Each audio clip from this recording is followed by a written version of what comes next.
Et maintenant, juré craché, il dira toute la vérité, rien que la vérité. Éric Dupond-Moretti publie Juré craché chez Michel Lafon.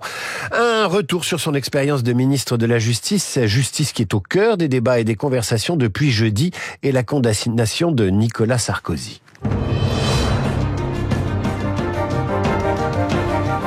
Éric Dupond-Moretti, merci de venir parler aux auditeurs de Radio Classique et bonjour. Bonjour. Comment avez-vous reçu et compris le jugement de Nicolas Sarkozy que vous avez lu très attentivement, il y a 380 pages environ? Est-ce que vous avez des choses à dire sur ce qu'on a compris et qu'on n'a pas peut-être compris de ce jugement? Excusez-moi, mais je n'ai pas lu cette décision. Comme beaucoup de ceux qui en parlent. Mais moi, je vous ai entendu dire que vous l'aviez lu. Non, je ne sais pas où vous avez entendu. Ah ben dans une interview? Non. Ce week-end? Je crois que vous vous trompez. Je suis encore maître de mes mots. Je n'ai jamais dit que je l'avais lu. J'ai dit au contraire que c'était difficile pour moi de commenter une décision, à raison du fait que je n'en avais pas pris connaissance, et à raison du fait que l'ancien garde des Sceaux ne voulait pas commenter les décisions de justice. Vous savez, les décisions de justice, eh bien, elles doivent faire l'objet d'une motivation. Moi, je ne sais pas ce qui a motivé les juges. Ce que j'ai dit, en revanche, c'est que j'attendais avec beaucoup d'impatience, de curiosité, de lire les motivations qui concernent l'exécution provisoire et le mandat de dépôt. Voilà strictement ce que j'ai dit. Pourquoi êtes-vous impatient de les lire?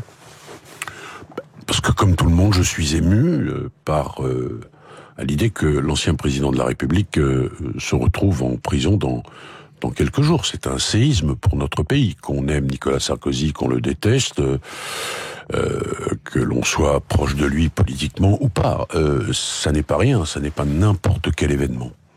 Une question sur justement ces décisions de justice qu'on ne commente pas. Guillaume Tabar, dans son éditorial, disait mais non, au contraire, on peut les commenter. C'est devenu quasiment une phrase un peu commune de dire je commente pas, que la justice fasse son travail.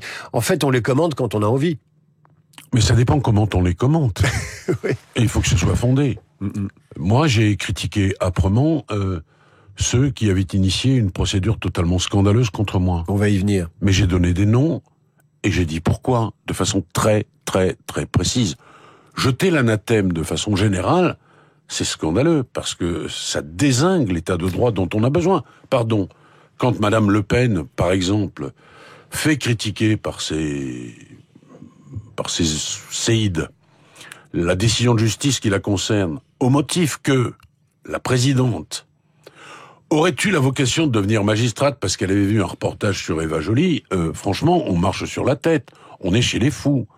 Parce que ça veut dire que demain, tous ceux qui sont condamnés et qui ne souhaitaient pas l'être, ce qui est quand même la grande majorité des justiciables, vont pouvoir dire, mais alors moi, mon juge me hait, moi, mon juge ceci, mon juge cela. Et dans le livre, justement, j'évoque toutes ces questions de politisation, de syndicalisation de la magistrature. Puisque vous en parlez, on va en parler tout de suite, quitte à revenir sur cette condamnation de Nicolas Sarkozy ensuite. Vous dites dans le livre, en fait, c'est pas la syndicalisation des magistrats qui, moi, me pose problème, c'est plutôt le corporatisme, en vérité. Vous dites, il peut y avoir des très bons magistrats syndiqués et des très mauvais, des pas syndiqués qui sont mauvais et des très bons. En bref, c'est pas ça le sujet. Le sujet, c'est une corporation. Alors, le corporatisme et l'entre-soi, ça existe. Je vais vous donner 2 exemples de cela. Quand je suis arrivé au ministère, sur les 2500 plaintes déposées par les justiciables qui s'estimaient maltraités, aucune, je dis bien aucune d'entre elles n'avait donné lieu à sanction. La procédure était d'ailleurs très compliquée. Moi, je l'ai simplifiée. Et aujourd'hui, d'ailleurs, les premières sanctions tombent. Sanctions à la suite de saisines directes de justiciables. Sanctions de magistrats ? Oui. Moi, je suis celui qui a le plus saisi le Conseil supérieur de la magistrature pour que des magistrats qui n'ont pas fait leur travail comme ils devaient le faire soient sanctionnés. Comment vous l'expliquez ? Que les policiers, on les sanctionne, les enseignants aussi, et les magistrats sont jamais sanctionnés. Et les juges sont jugés par les juges, donc même si l'on dit que le Conseil supérieur de la magistrature n'est pas composé que de magistrats. Mais je vais vous donner un exemple topique. PNF 2014, c'est Madame Houlette qui est à la tête du PNF, et l'enquête administrative que l'on m'a tellement reproché d'avoir ordonnée, c'est ce qui a fondé les poursuites contre moi d'ailleurs, dit qu'elle a manqué à tous ses devoirs de magistrat. Vous savez quelle est la sanction qui lui a été infligée? Aucune. Et vous savez ce qu'a dit le Conseil supérieur de la magistrature? Que certes, il y avait des manquements déontologiques, mais que il n'atteignait pas l'intensité suffisante pour constituer une faute disciplinaire. Voilà l'un des problèmes. Quant à la syndicalisation, on peut être syndiqué et être un grand juge. On peut ne pas être syndiqué et être un très mauvais juge. Et je rappelle d'ailleurs que, parce qu'on parle souvent du syndicat de la magistrature, il y a un autre syndicat, l'Union syndicale des magistrats, vous le savez, sa présidente a dit, lorsque j'ai été nommé, que c'était une déclaration de guerre. Et rappelons encore, pour être complet sur ces questions, qu'il y avait un syndicat d'extrême droite, l'APM, l'Association professionnelle des magistrats, qui était présidé par monsieur Terrail, qui a été sanctionné et condamné pour ses propos antisémites. Et ensuite, ce syndicat a été repris par monsieur Fenech, qui est aujourd'hui commentateur sur CNews. Je voudrais qu'on revienne à la question de l'exécution provisoire, qui a choqué pas mal de monde, et qui semble vous choquer aussi. Alors, certains disent, mais l'exécution provisoire, elle est bien utile dans 80% des condamnations, notamment à 5 ans de prison. La plupart des condamnés à 5 ans de prison, ils ont l'exécution provisoire, et donc un ancien président de la République doit être traité comme les autres justiciables. Ça se discute aussi, ça. Mais monsieur, les magistrats, ils appliquent les textes et les règles que leur offre le législateur. Mais là, ils sont pas obligés. Non, d'accord, ils sont pas obligés, mais ils ont décidé de le faire. C'est une faculté. Mais monsieur, ils ont décidé de le faire, c'est une faculté, ils sont 3. Il n'y a pas une présidente. Il y a 3 magistrats. Et moi, ce que je rappelle quand je suis interviewé, là, parce que il s'avère que mon livre sort en même temps que la condamnation du président Sarkozy. C'est une aubaine, la sortie du livre.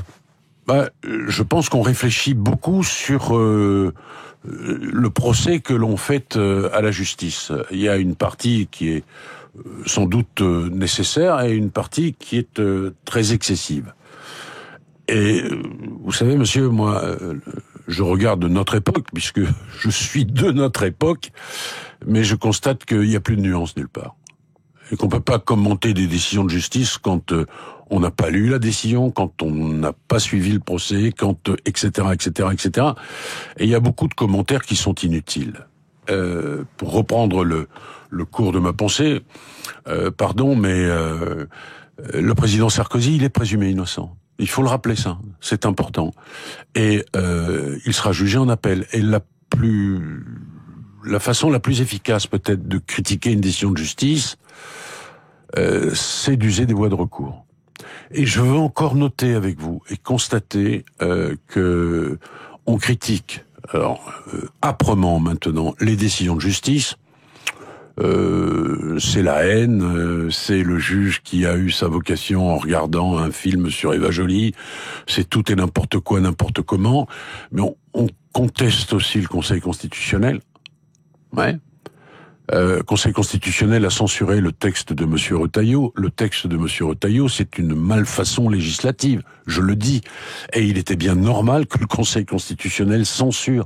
Ça n'était ni fait ni à faire, monsieur. Quand il y a un an, à la même époque, monsieur Retailleau explique que l'état de droit, ça se discute. Je le dis en résumé, j'ai pas la formule en tête. Ça vous a choqué? Vous êtes tombé de votre chaise? Ah, mais je suis choqué parce que j'ai vu son texte dans le détail, le texte qu'il avait proposé et qui a fait l'objet d'une censure récente.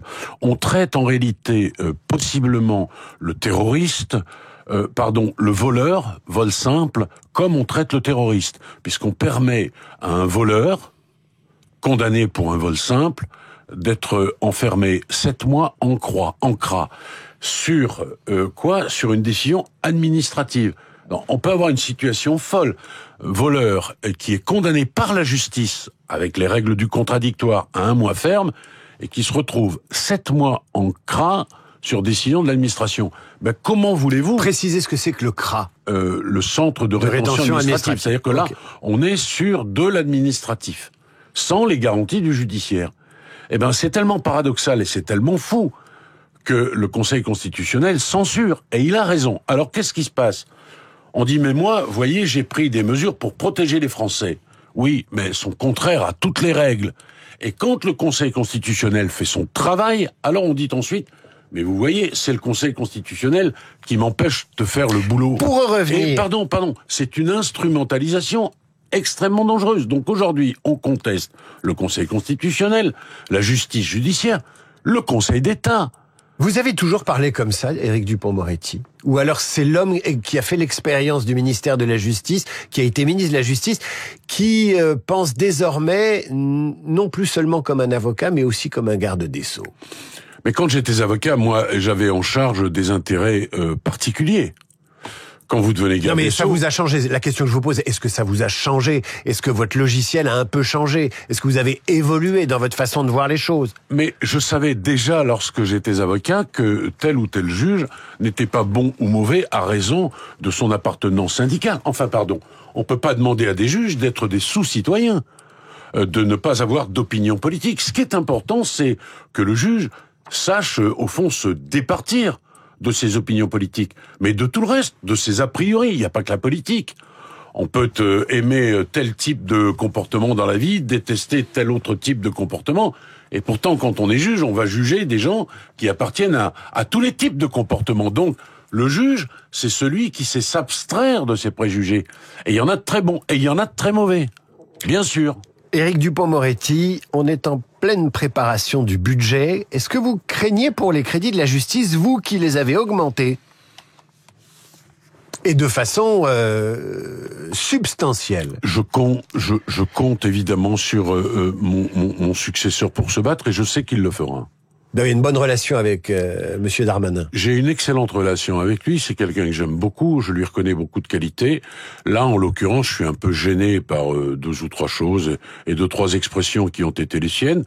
Et comme j'ai l'habitude de dire ce que je pense, et c'est ce qu'il faut faire avec un ami. D'ailleurs, pour ne rien vous cacher, il dit lui-même que en politique, on ne vote pas pour son ami, on vote pour celui avec qui on est en phase sur les idées. Bon, quand il est venu dire, on va pas tourner autour du pot, qu'il fallait une révolution, un Big Bang et des réponses de bon sens, j'ai pas trouvé ça formidable parce que nous avons travaillé ensemble, main dans la main, pour la sécurité des Français. Il vous appelle encore? On s'est appelé il y a peu de temps. Il vous demande conseil? Non, mais ça, moi, j'ai pas à lui donner de conseils. C'est lui, on peut demander des conseils. Quand on est copain et qu'on prend la suite de son copain dans le même ministère... En tous les cas, quand il veut supprimer le sursis, il m'a pas demandé conseil. Vous l'avez bien compris. Quand il veut faire payer les détenus, il m'a pas demandé conseil. C'est une bonne idée, ces prisons de haute sécurité pour les dealers, les narcotrafiquants. Ça vous paraît frapper au coin du bon sens, puisqu'on parle de bon sens? Eh ben, je vais vous dire quelque chose, monsieur. On peut pas enfermer les gens, jeter la clé. C'est pas comme ça que ça peut se passer. Parce que c'est du court-termisme. Ça fait plaisir sans doute à beaucoup de nos compatriotes, et je le comprends, parce que il y a là des gens très dangereux, et il faut les empêcher de nuire. Mais pour autant, il faut faire attention. Attention, je le dis, parce que après la prison, il y a une sortie. Et il y a un retour à la vie civile. Et il faut pas non plus que les gens qui sont enfermés sortent plus mauvais qu'ils ne sont rentrés là. C'est une réflexion dont on reparlera à propos de l'entrée de Robert Badinter au Panthéon, qui avait, vous le savez, supprimé les QHS. Rien de ces choses, rien, je le dis, n'est simple.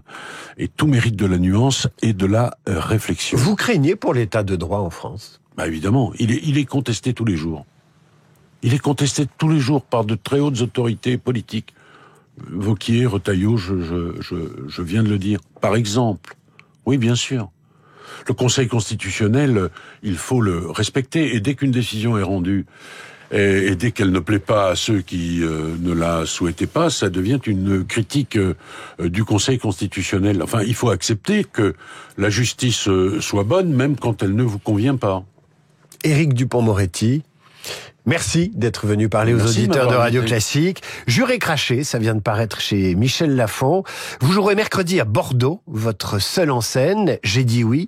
Ce sera au Théâtre Femina et vous serez le lendemain jeudi, c'est-à-dire jeudi 2 octobre, à Caluire, c'est bien ça? Exactement. Et puis, on pourra vous voir en 2026 dans diverses villes de France, mais même au Canada, il me semble. Au Canada, en Belgique, en Suisse, oui. International, Dupond-Moretti.